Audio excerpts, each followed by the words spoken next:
আবেদন করেছেন এবং বারবার বলেছেন দেখুন এই বিষয়গুলো আমরা যতটা পারছি মিটিয়ে দিচ্ছি, যতটা আমাদের হাতে সবগুলো আমরা করছি, আপনারা কর্মবিরতি প্রত্যাহার করুন, না হলে আর অন্য যে সমস্যাগুলো আসবে যেগুলো সরকারি নিয়মের মধ্যে পড়ে যায়, 3 মাস কাজ না করলে কিংবা আরো যে বিষয়গুলো, সেটাও আমাদের কাছে কোনো ফ্যাক্টর নয়। তারা এটাই বলতে চাচ্ছে হয় বসিয়ে দেবে, নাহলে চাকরি 3 মাস কাজ না করলে 3 মাসে পড়ে গেলে তার চাকরি চলে যাবে।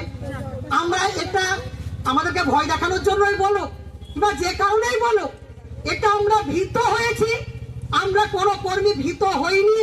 আমরা এই মানসিক দৃঢ়তা নিয়ে আজকে দাঁড়িয়ে আছি। তারা কত 60,000 70,000 কর্মীকে বসিয়ে দেবে?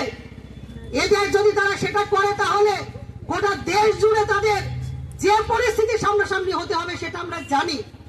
কিন্তু আজকে যে কথাগুলো দিয়েছে, অন্তর্বর্তীকালীন বাজেটে যতটুকু বাড়িয়েছে আমরা তাতে খুশি নই। কিন্তু আমাদের আজকে সমস্ত জেলাতে যে বিশেষ কিছু পরিস্থিতি তৈরি হচ্ছে, আমরা সমস্ত কর্মীদের মতামত নিয়েছি। বহু কর্মী তারা কর্মবিরতি প্রত্যাহার করেই আমরা আন্দোলন চালিয়ে যাব। এই আন্দোলন আগামী মার্চ মাসে, ইয়ার এন্ডিং মাস আসছে, বহু কাজ বহু তথ্য সেখানে দিতে হয়। এর মধ্যেও যদি আমাদের এই দাবিগুলো, স্বাস্থ্য ভবন যেগুলো বলেছে, এই দাবিগুলো যদি পূরণ না হয়, আগামী মার্চ মাসেও, মার্চ এপ্রিল মাস, তারপরেও ভোট আসছে, আমরা কিন্তু সেক্ষেত্রে আমাদের আসনরূপ আমাদের এই আন্দোলনের যে লড়াইয়ের যে ফারভার, আমরা কিন্তু আবার যে কোনো সময় এক কথাতে রাস্তায় নামতে পারি। ফলে সেদিন আমাদের সেই জন্য আমরা আপাতত এই তাদের সঙ্গে কথার ভিত্তিতে এবং আমাদের এই প্রতিশ্রুতি তারা যা দিয়েছে তার ভিত্তিতে এই 48 দিনের কর্মবিরতি আমরা কর্মীদের বিভিন্ন জেলার গতকালকে তাহলে মাঝরাত পর্যন্ত আমরা মতামত নিয়েছি। আজকে সব জেলা থেকে এখানে কর্মীরা আসতে পারেনি। তারা চূড়ান্ত ক্ষোভ তাদের ভেতরে আছে। আমি জানি এখানে যারা আছে তারা কেউই কর্মবিরতি প্রত্যাহার করতে রাজি নয়, আমরা জানি। কিন্তু আমরা এটাও জানি আশা কর্মী এ রাজ্যে যারা আছে, একমাত্র সংগঠন পশ্চিমবঙ্গ আশা কর্মী ইউনিয়ন। এই আশা কর্মী ইউনিয়নের যে লড়াই আন্দোলন, সেই আন্দোলনে বহু আঘাত এসেছে, বহু বিভ্রান্তি তৈরি করা হয়েছে। সিটু প্রভাবিত যেটা অত্যন্ত ক্ষুদ্র সংগঠন, তার কোথাও কিছু নেই। তারা গোলা জলে মাছ ধরার জন্য বারবার এই আন্দোলনে নামতে চেয়েছে, বারবার ভাঙতে চেয়েছে। তারা বলেছে আমরা কর্মবিরতি করছি না, তোমরা কেউ কর্মবিরতি করো না। এরকম নানান বিভ্রান্তি সত্ত্বেও আমরা আজকে যতটুকু এইখানে যতটুকু যা আমরা করতে পেরেছি, আমরা সমস্ত আশা কর্মীদের, আমরা মনে করি এই আশা কর্মীরা তারা ইউনিয়নের উপরে পরিপূর্ণ আস্থা ভরসা তারা রাখবে, আমাদের প্রতি বিশ্বাস রাখবে, আস্থা রাখবে। কারণ আমরা কোনো আপোষের রাস্তা নিইনি, আমরা কোনো বিচারিতার রাস্তা নিইনি। অন্য সংগঠন তারা বহু সময় এই আন্দোলনকে জেলায় জেলায় ভাঙতে চেয়েছে, আধিকারিকরা শোকজ করেছে, তারা টাকা কেটে নিয়েছে। তা সত্ত্বেও আসাম আমাদের কর্মীরা তারা মানসিক দৃঢ়তা নিয়ে লড়েছে।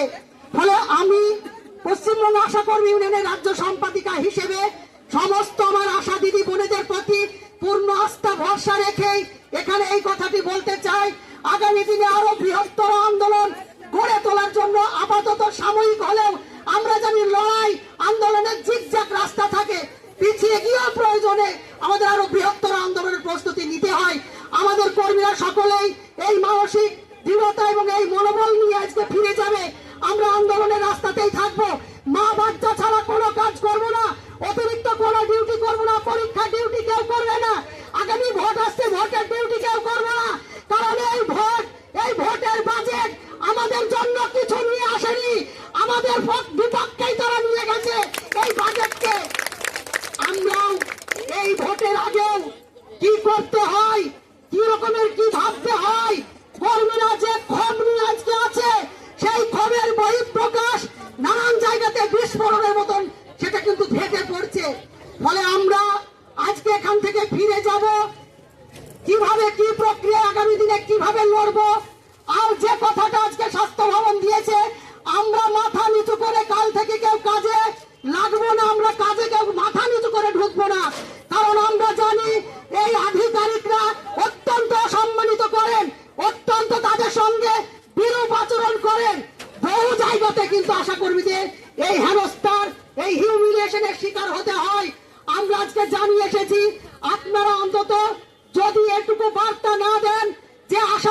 কাজে যোগদান করতে গিয়ে হয়রান হচ্ছে, হেনস্থা হচ্ছে, তার মর্যাদায় আঘাত লাগছে, তাহলে কিন্তু আমরা কাজে জয়েন করতে পারবো না।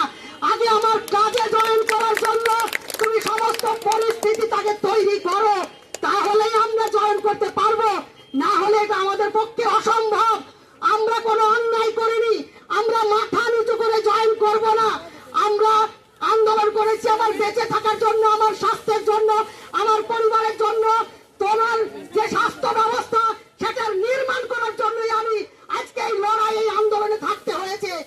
আমার জানা আছে বহু কর্মীর টাকা কেটে নিয়েছে, সেই ইনসেনটিভ পাবে না, ইনসেনটিভ তাকে দেওয়া হবে না।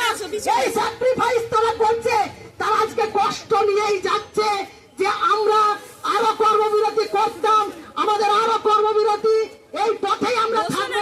আমি জানি আমাদের কর্মীরা কেউ ভুল বুঝবে না, তারা মাথা উঁচু করেই কাজে যদি আমরা জয়েন করতে না পারি, এই কথা আমি আরো বারবার বলতে চাইছি। এই কারণে যদি আমাদের সেই পরিবেশ না থাকে তাহলে আমরা সাথে সাথে স্বাস্থ্য ভবনকে আবার জানাবো।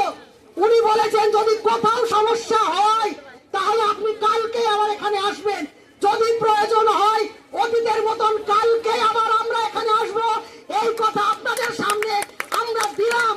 এখান থেকে যদি কোনো ব্যবস্থা, কোনো বার্তা জেলায় জেলায় না যায় তাহলে কিন্তু সত্যি সত্যি আমাদের পক্ষে এইভাবে মাথা নিচু করে কাজে জয়েন করা খুব কঠিন হবে।